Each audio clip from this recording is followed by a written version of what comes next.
ममता एक अंधी औरत थी। वह भीख मांगकर गुजारा करती थी। उसका पति कुछ समय पहले भीख मांगते हुए एक रोड एक्सीडेंट में मर गया था। अब ममता अपने दोनों बच्चों के साथ बिल्कुल अकेली रहती थी। बच्चों को सड़क के किनारे बिठाकर इधर उधर से भीख मांगती थी। कुछ मिलता तो खा लेती, वरना भूखे ही सो जाते थे। आते जाते लोग ममता के कटोरे में भीख डाल जाते। बाबूजी, कुछ पैसे दे दो, बड़ी मेहरबानी होगी। खुले पैसे नहीं है मेरे पास, चलो भागो यहाँ से। बहन जी, कुछ पैसे दे दो, मेरे बच्चे बहुत भूखे हैं। जब तुमसे कमाया नहीं जाता, बच्चे पाले नहीं जाते, तो पैदा क्यों करती हो? ये लो, 1 रुपया, मेरे पास और पैसे नहीं हैं। माँ, भूख लगी है, रुक, मैं चाय वाले से ब्रेड का पीस लेकर आती हूँ। और मुन्ना भी रो रहा है, इसके लिए दूध ले आती हूँ। ममता चाय वाले से एक ब्रेड का पीस लेकर अपनी बेटी पिंकी को दे देती है और बेटे के लिए 5 रुपए का दूध खरीदती है। ऐसे ही उसकी जिंदगी कट रही थी। उसके साथ और भी कुछ औरतें भीख मांग रही थीं। उनमें से एक औरत, जिसका नाम सरिता था, वह अपने छोटे बेटे को कमाई का जरिया बनाकर भीख मंगवाती थी। पिंकी बोली, माँ, मोहन लगड़ाकर क्यों चल रहा है? इसके पैर तो बिल्कुल ठीक हैं। सरिता अपने बेटे से बोली, ऐसे ही लंगड़ा कर चलना, जैसे ही कोई गाड़ी आए उसके आगे लंगड़ा कर आ जाना, तुझे लंगड़ा देखकर अच्छे पैसे दे जाएंगे। ममता ने कहा, सरिता, तुम ऐसे मत किया करो। पैसे कमाने के लिए तुम अपने बेटे को गलत सीख दे रही हो। अरे अंधी, तू ना अपना मुंह बंद रख। खुद तो 5-10 रुपए कमाती है, हम 100-200 कमाएं तो तू हमसे जलती है। ममता जानती थी कि सरिता को समझाना बहुत ही मुश्किल है। सरिता बहुत ही लालची औरत है और वह उसकी बात नहीं सुनेगी। एक दिन सरिता और ममता भीख मांग रही थी। एक व्यक्ति ममता को 10 रुपए देने लगता है, तभी उसका पर्स गिर जाता है। माँ, उन अंकल का पर्स गिर गया है। पिंकी बेटा, पर्स संभाल कर रख ले। देख पर्स में क्या क्या रखा है, शायद कोई हमें पता मिल जाए। पिंकी ने कहा, माँ, इस पर्स में तो बहुत सारे पैसे हैं। पिंकी, ये नोट पर्स में वापस रख दो। ये उन साहब की अमानत है, हम उनका पता पूछकर उनका पर्स वापस कर आएंगे। सरिता बोली, ममता, तू पागल हो गई है? तू सोच, इन पैसों से तू बच्चों को अच्छा खाना खिला सकती है, अच्छे अच्छे कपड़े खरीद सकती है। इन पैसों से तेरा कितने दिन तक गुजारा हो जाएगा और तू इन पैसों से एक झुग्गी किराए पर भी ले सकती है। ममता ने कहा, भले ही आज हमारे सिर पर छत नहीं है, मैं जानती हूँ इन पैसों से मैं अपने बच्चों को अच्छा खाना खिला सकती हूँ, लेकिन मैं बेईमानी नहीं करूंगी। पिंकी बोली, माँ, ये पर्स मैं वापस नहीं करूंगी। मुझे अच्छा अच्छा खाना खाना है, मुझे अच्छे कपड़े पहनने हैं, मुझे सड़क पर नहीं घर में रहना है। माँ, पिंकी, ये पर्स मुझे दे दो, जिद मत करो। पिंकी ममता को पर्स नहीं देती। ममता गुस्से में उसे थप्पड़ मारती है। पिंकी रोने लगती है। पिंकी बेटा, जीवन में कितनी भी कठिनाई आ जाए, पर मनुष्य को कभी भी गलत रास्ते पर नहीं चलना चाहिए। इसलिए हम ये पर्स उन साहब के घर दे आएंगे। सरिता बोली, अंधी और मोहताज बनकर सारी जिंदगी गुजार देगी तू।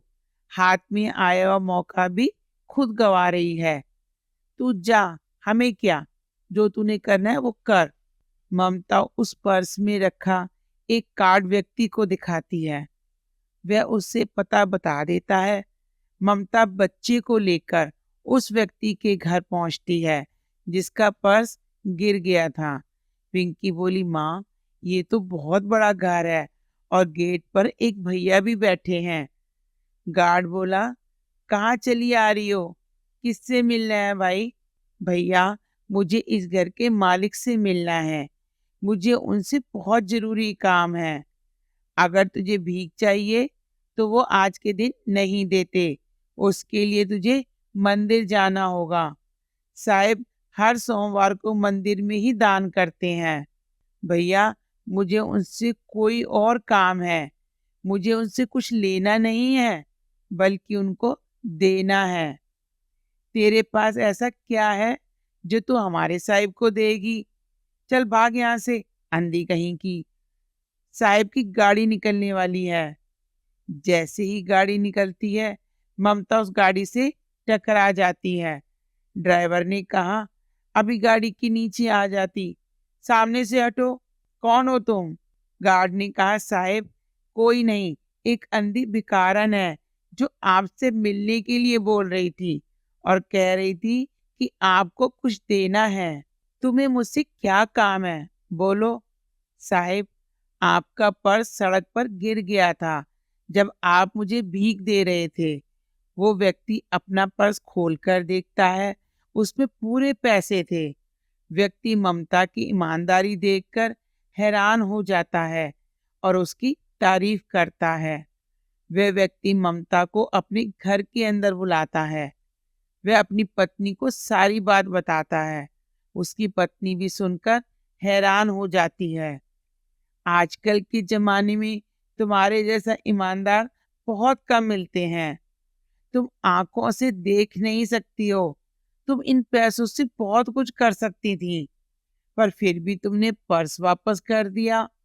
यह देखकर मैं बहुत हैरान हूँ। ममता बोली, बीबी जी, मुझे ऊपर जाके भगवान को जवाब देना है।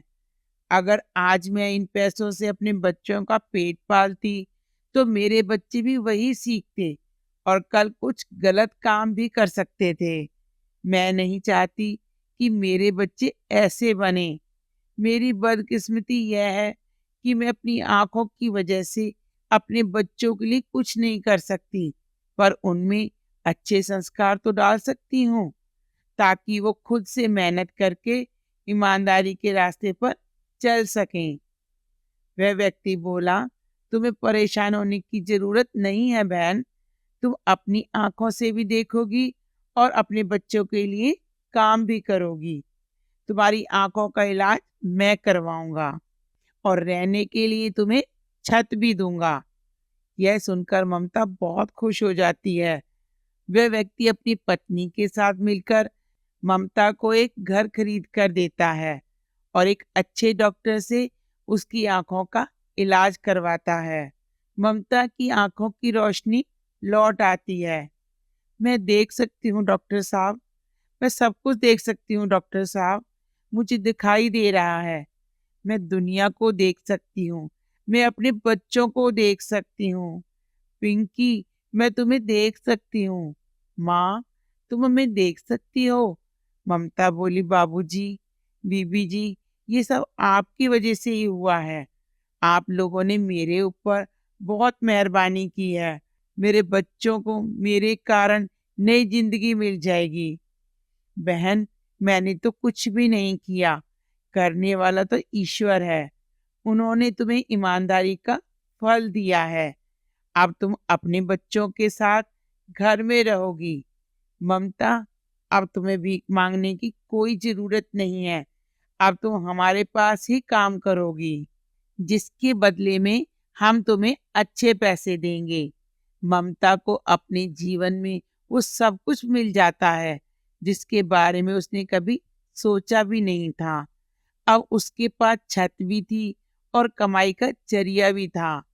उसे ईमानदारी का फल मिल जाता है। ममता के जीवन में आई खुशियां देखकर सरिता भी अपना व्यवहार पर शर्मिंदा थी।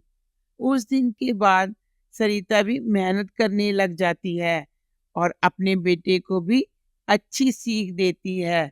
अगर आपको भी हमारी कहानी अच्छी लगी है तो हमें कमेंट करके जरूर बताइए और हमारी कहानी को ज़्यादा से ज़्यादा शेयर कीजिए।